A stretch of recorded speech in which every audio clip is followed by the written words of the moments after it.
برنامج بأسماء الله الحسنى، معاذ الله أن يكونوا مثل هذا التشبيه وأن يسيئوا إلى هذه الأسماء، جوز.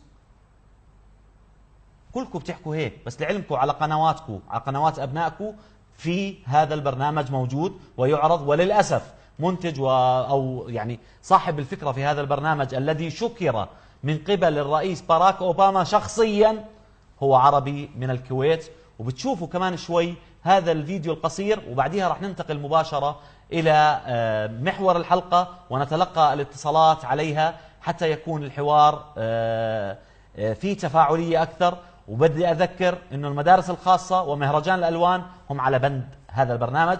خلينا نشوف هذه المقطوعة وبعديها نرجع للحديث حول الموضوع، حول الاستهزاء، الفيديوهات الخاصة أو البرنامج الخاص بالاستهزاء بالشعور الديني والمس بالذات الإلهية، وهو برنامج معروض على الشاشات. والآن الشباب إن شاء الله بيفرجونا هذا الفيديو، واللي إن شاء الله بعديها بننتقل إلى الحوار بشكل سريع حتى تدركوا ما هي المصيبة المعروضة على شاشات التلفاز في بيوتكم.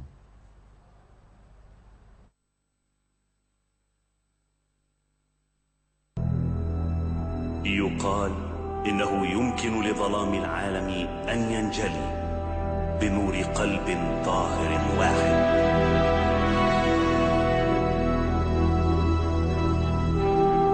فتخيل إذن الأمل الذي يمكن أن ينتشر إن اتحد 99 من أصحاب القلوب الطاهرة.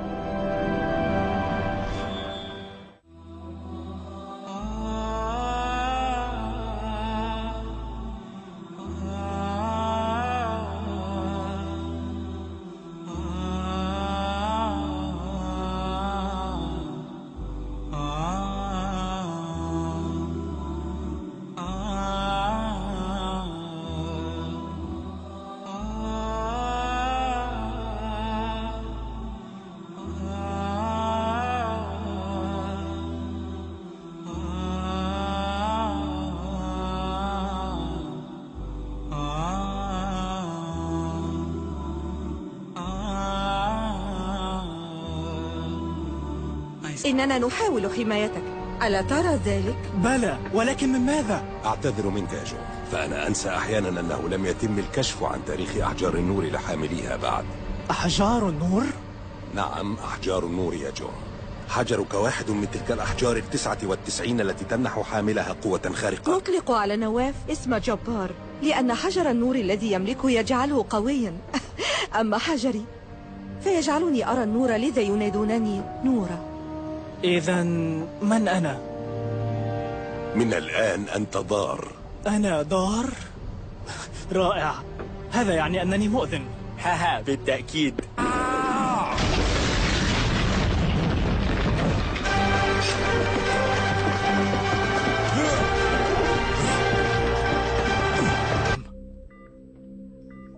تعلمين هذا، أليس كذلك؟ كنت متأكدة. حسنا، أنا أشعر بالغباء. وأنا أيضا. إن هذا ليس حجرك يا مجيبة. ضبط. لكن عليم، لماذا فعلت ذلك؟ لأنني كنت أعلم أن شيئا مثل هذا كان سيحدث. الجميع ينسى باستمرار أنني ناصر وعليم. كنت تعلم ولم تقل لنا شيئا على الإطلاق. كان الأمر يشبه شعورا، إلا أنك كنت تؤكد بنسبة 99.8 أن الأمور ستكون بخير. نعم، لقد كان شعورا قويا. ماذا تريدون؟ أنا مجرد طفل. بل أكثر من ذلك يا عليم، أنت من 99.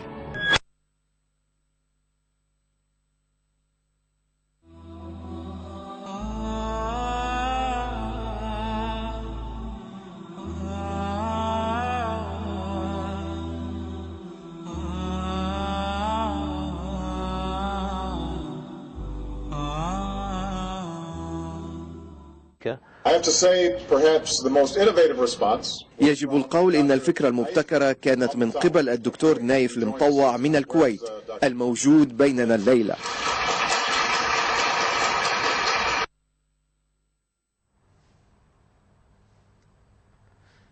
اقتنعتوا ولا بعدكم؟ اقتنع اللي قاعد بيتفرج علي الليلة بأنه هذا الشيء منظم، ولا أنتوا بعدكم ما اقتنعتوا؟ أنت بتقتنع أنه رئيس أكبر دولة في العالم باراك أوباما بيطلع عشان يمدح واحد مسوي لي فيلم كرتون للأطفال، لولا إنه هذا الفيلم فيه رسالة مسيئة إلنا ولتقاليدنا ولديننا، وفي تشبيهات مرقت على الشاشة. ويعني طبعا الله عز وجل أعلى وأجل من أن توضع أسماءه الحسنى ببرنامج إشي لإناث وإشي لذكور وإشي مكشف وإشي مش عارف شو، وإشي يشعر بالغباء وإشي يكذب. هذا كله مبرمج موجه لعقل ابنك، عشان ابنك يطلع. كمان شوي بنشوف شو راح يطلع عندما نصل مهرجان الألوان. ما تقول لي هذا الشيء صدفة، هذا رئيس دولة طالع يعني تارك شو. تخيل هسه أنت الدكتور عبد الله نصور يترك كل شغله ويحكي عن سحبة بلالين. بتكون سحبة البلالين هاي اللي بتعرفوها أيام زمان بتكون فيها إشي. وكذلك الأمر، أمريكا تركت كل الدنيا وطلعت تمدح برنامج كرتون، والرئيس شخصيا، يا ريت وزير خارجية ولا الناطق باسم البيت الأبيض ولا. ليش؟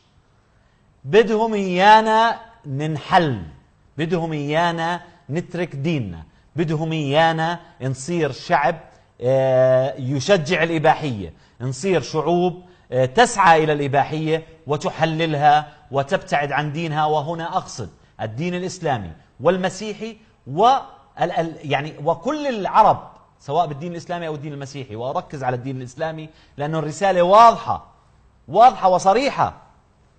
ألعاب كرتون أطفال، لولا أنه البعض انتبه لهذا الموضوع مثل الشيخ العريفي ومثل مشايخ أخرى